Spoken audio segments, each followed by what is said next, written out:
Hello friends, आप सभी का आर एजू सेंटर में स्वागत है। आज मैं मध्यकालीन भारत के इतिहास से क्षेत्रीय भाषा के विकास संबंधित 25 MCQ लाई हूँ। देखते हैं आज का फर्स्ट क्वेश्चन। हिंदी भाषा की उत्पत्ति कब हुई थी? ऑप्शन ए 11वीं सदी, ऑप्शन बी 7वीं सदी, ऑप्शन सी 5वीं सदी, ऑप्शन डी 3री सदी। तो राइट आंसर है ऑप्शन ए 11वीं सदी में हिंदी भाषा की उत्पत्ति हुई थी। हिंदी भाषा की उत्पत्ति संभवतः 7वीं और 11वीं सदी के बीच हुई थी।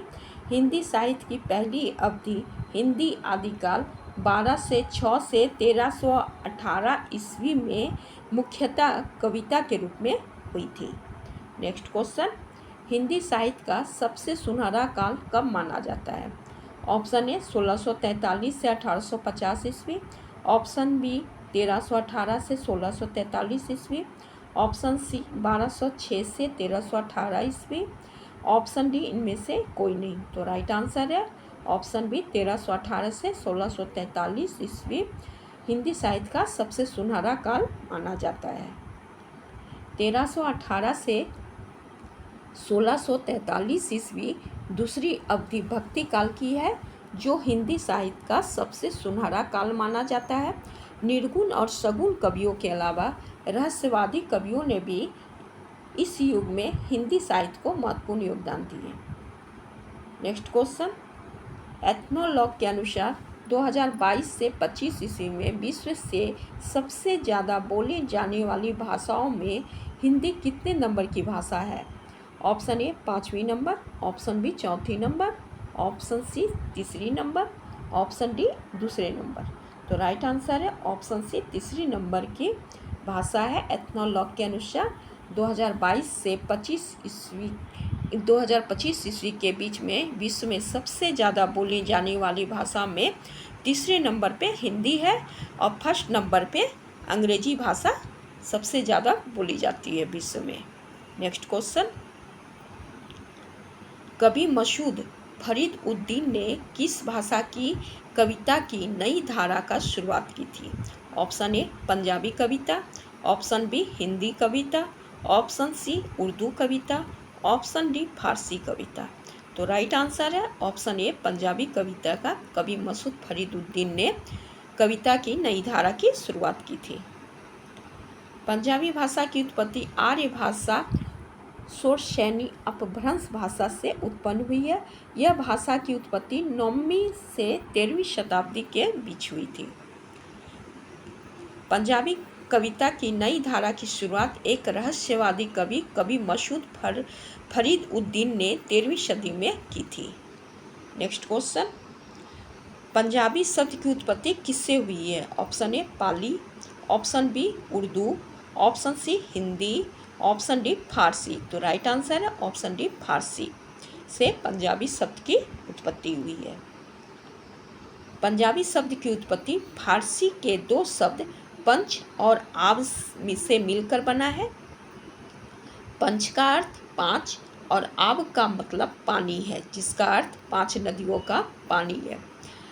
सिंधु के 5 सहायक नदियों के समूह को ही पंजाब के लिए प्रयोग किया गया है। नेक्स्ट क्वेश्चन, पंजाबियों की मुख्य लिपि क्या है?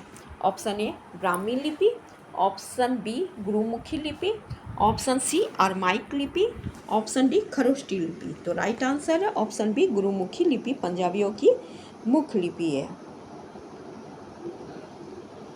सिखों के ग्रंथ लिखने के लिए सिखों के दूसरे गुरु अंगद देव ने गुरुमुखी लिपि का विकास 16वीं शताब्दी में किए थे। गुरुमुखी का अर्थ होता है गुरु के मुख से निकला हुआ शब्द। यह सिखों के सबसे महत्वपूर्ण लिपि है।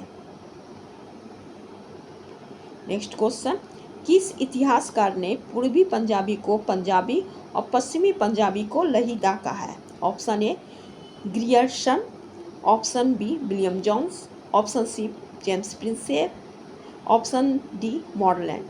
तो राइट आंसर है ऑप्शन ए ग्रियर्सन ने पूर्वी पंजाबी को पंजाबी और पश्चिमी पंजाबी को लहीदा कहा है।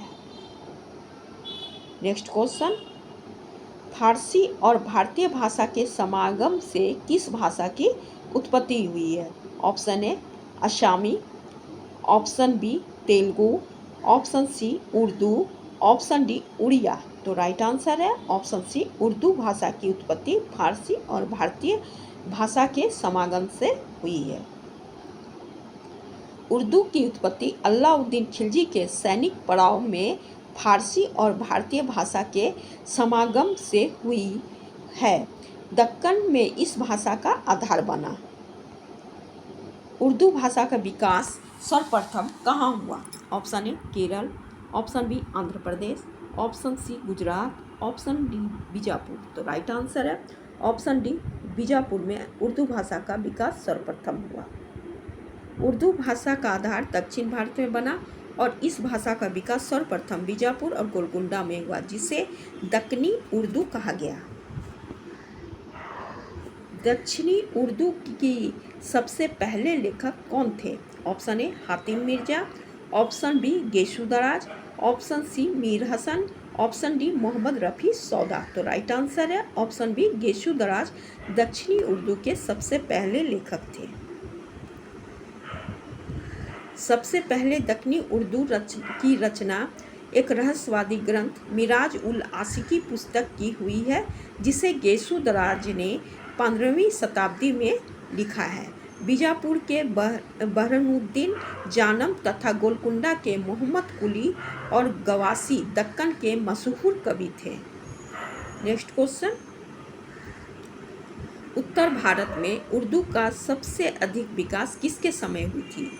ऑप्शन ए मुगल काल, ऑप्शन बी लोदी काल, ऑप्शन सी खिलजी काल, ऑप्शन डी गुलाम काल। तो राइट आंसर है ऑप्शन ए, मुगल काल में उत्तर भारत में उर्दू का विकास सबसे ज़्यादा हुआ था। उत्तर भारत में उर्दू का अधिक विकसित रूप मुगल के समय हुई थी। 18वीं सदी के हातिम मिर्जा जानम, मीर तुर्की, मोहम्मद रफ़ी सौदा और अमीर हसन उत्तर भारत के प्रमुख उर्दू कवि थे। उड़िया भाषा की उत्पत्ति कब हुई थी?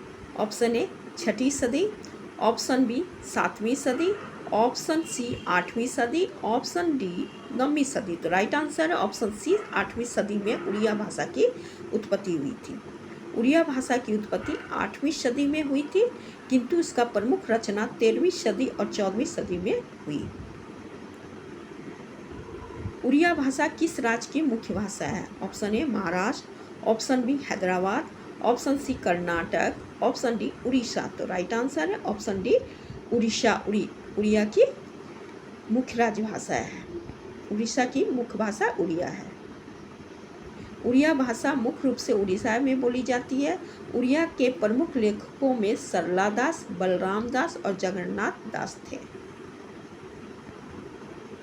बंगाली साहित्य का पहला युग कब शुरू हुआ था? ऑप्शन ए 8वीं से 12वीं सदी के बीच, ऑप्शन बी 10वीं से 12वीं सदी के बीच, ऑप्शन सी 7वीं से 9वीं सदी के बीच, ऑप्शन डी 8वीं से 10वीं सदी के बीच। तो राइट आंसर है ऑप्शन बी, 10वीं से 12वीं सदी के बीच बंगाली साहित्य का पहला युग आरंभ हुआ था। बंगाली साहित्य का पहला युग 10वीं से 12वीं सदी के बीच शुरू हुआ। इसका साहित्य मुख्यतः लोकगीत से भरा था और उस पर सहज पंथ का विचार का प्रभाव था।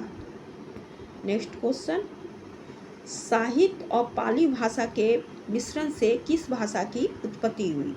Option A Bengali, option B Malayalam, option C Kannada, option D Gujarati. तो राइट आंसर है संस्कृत और पाली भाषा के मिश्रण से बंगाली भाषा का उत्पत्ति हुआ था। नेक्स्ट क्वेश्चन, गुजराती साहित्य का सबसे सुनहरा युग कब हुआ था? ऑप्शन ए 12वीं से 16वीं सदी, ऑप्शन बी 13वीं से 18वीं सदी, ऑप्शन सी 14वीं से 17वीं सदी, ऑप्शन डी 15वीं से 17वीं सदी। तो राइट आंसर है ऑप्शन डी 15वीं से 17वीं सदी गुजराती साहित्य का सबसे सुनहरा युग था। गुजराती साहित्य 13वीं से 15वीं शताब्दी के बीच पहले युग की साहित्य लिखी गई। इस समय के मुख्य कवि श्रीधर थे। दूसरा युग 15वीं से 17वीं सदी के बीच का था। गुजराती साहित्य का यह सबसे सुनहरा काल था। इस युग में गुजराती साहित्यकार नरसिंह मेहता, भल्लना और अरबों साहित्यकार थे। नेक्स्ट क्वेश्चन, मराठी साहित्य किस सदी में शुरू हुआ था? ऑप्शन ए 11वीं सदी के उत्तरार्ध में, ऑप्शन बी 12वीं सदी के उत्तरार्ध में, ऑप्शन सी 13वीं शताब्दी के उत्तरार्ध में, ऑप्शन डी 15वीं शताब्दी के उत्तरार्ध में। तो राइट आंसर है ऑप्शन सी 13वीं शताब्दी के उत्तरार्ध में मराठी साहित्य का शुरुआत हुआ था। मराठी साहित्य 13वीं शताब्दी के उत्तरार्ध में शुरू हुआ। इसमें महत्वपूर्ण योगदान देने वाले संत कवि नाथ पंथ के संस्थापक गोरखनाथ और मुकुंद राज इत्यादि थे। नेक्स्ट क्वेश्चन, सबसे पुराना तमिल शिलालेख किस काल का है?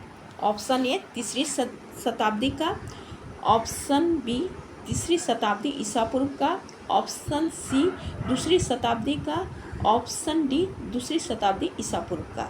तो राइट आंसर है ऑप्शन बी 3री शताब्दी ईसा पूर्व का सबसे पुराना तमिल शिलालेख है। सबसे पुराना तमिल शिलालेख 3री शताब्दी ईसा पूर्व का है।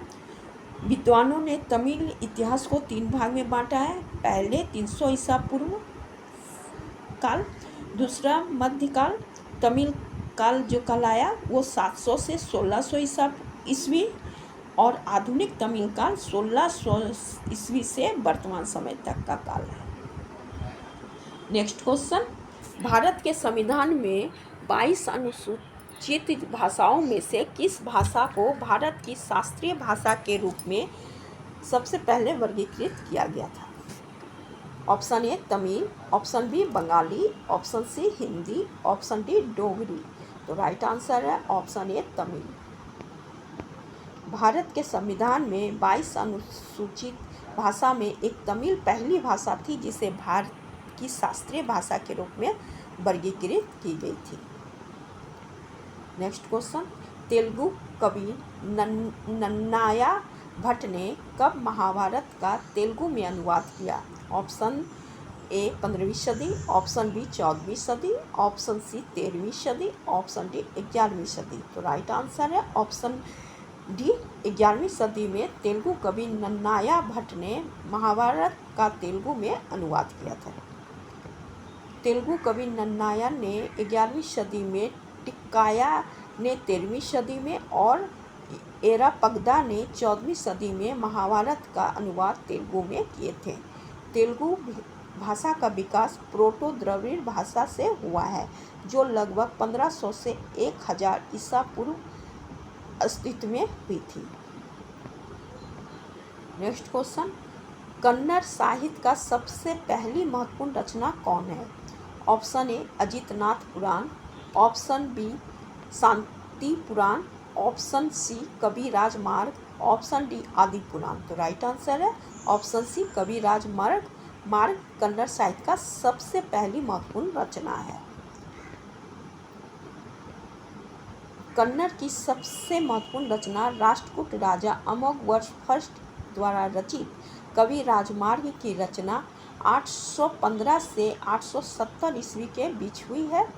डॉक्टर मुगिल के अनुसार निपतुंग के दरबारी कवि श्री विजय ने कवि राजमार्ग की रचना की है। यह चंपू शैली में लिखी गई है और यह दंडी के काव्य दर्शन पर आधारित पुस्तक है। नेक्स्ट क्वेश्चन, कन्नड़ कवि किन्हें रत्नत्रय नाम से जाना जाता है? ऑप्शन ए पंपा, पुन्ना और विरूपाक्ष पंडित, ऑप्शन बी पंपा, पुन्ना और रन्ना, ऑप्शन सी पंपा, नरहरि और विरूपाक्ष, ऑप्शन डी नरहरि, विरूपाक्ष पंडित और अमोघवर्ष। तो राइट आंसर है ऑप्शन बी पंपा, पुन्ना और रन्ना को कन्नड़ कवि के रत्नत्रय नाम से जाना जाता है। पंपा 9वीं सदी, पुन्ना 10वीं सदी और रन्ना 10वीं सदी के कवि थे जिन्हें रत्नत्रय कहा जाता था। पंपा ने आदि पुराण और पंपा भारत, पुन्ना ने शांति पुराण तथा रन्ना ने अजित पुराण और गदा युद्ध की रचना की है। नेक्स्ट क्वेश्चन, मलयालम की सबसे पुरानी रचना कौन है? Option A Unnunili Sandesam, option B Bhagavatam Kirtipattu, option C Harinama Kirtanam, option D इनमें से कोई नहीं। तो राइट आंसर है ऑप्शन ए उन्नुलिनी संदेशम मलयालम की सबसे पुरानी रचना है। मलयालम की सबसे पुरानी रचना उन्नुलिनी संदेशम है, जिसका 11वीं सदी में कोई अज्ञात लेखक ने रचना की थी। इनमें से सबसे महान लेखक रामानुज एल्तोकन ने हरि नाम कीर्तनाम, भागवत कीर्तिपत्तु और अन्य रचना लिखी है। नेक्स्ट क्वेश्चन, किस शासकों के दरबारी भाषा असामी थी? ऑप्शन ए पाल शासक, ऑप्शन बी अहोम शासकों के, ऑप्शन सी उड़ीसा के शासकों की, ऑप्शन डी इनमें से कोई नहीं। तो राइट आंसर है असामी भाषा अहोम, ऑप्शन बी अहोम शासकों की दरबारी भाषा थी। अहोम शासकों की दरबारी भाषा असामी थी। असामी साहित्य में अभिरुचि 13वीं शताब्दी में रुद्र कंदली के द्रोण पर, महाभारत के द्रोण पर और माधव कंदली के रामायण से प्रारंभ हुई थी। असामी भाषा की उत्पत्ति प्राकृत भाषा मगधीरा से हुई है। नेक्स्ट क्वेश्चन, भारत में आधिकारिक भाषा कितनी है? Option A 25, option B 24, option C 22, option D 20। तो राइट आंसर है ऑप्शन सी 22 भाषा भारत की आधिकारिक भाषा है। वर्तमान भारत में 22 भाषाओं को संविधान में आधिकारिक भाषा माना गया है। 2011 के जनगणना के अनुसार भारत में 121 प्रमुख भाषाएं थी। वर्तमान में भारत में कुल 453 भाषा बोली जाती है। ये मेरा लास्ट क्वेश्चन था। अगर आप लोग को मेरा वीडियो पसंद आता है तो प्लीज़ लाइक कीजिए, सब्सक्राइब कीजिए। Thank you.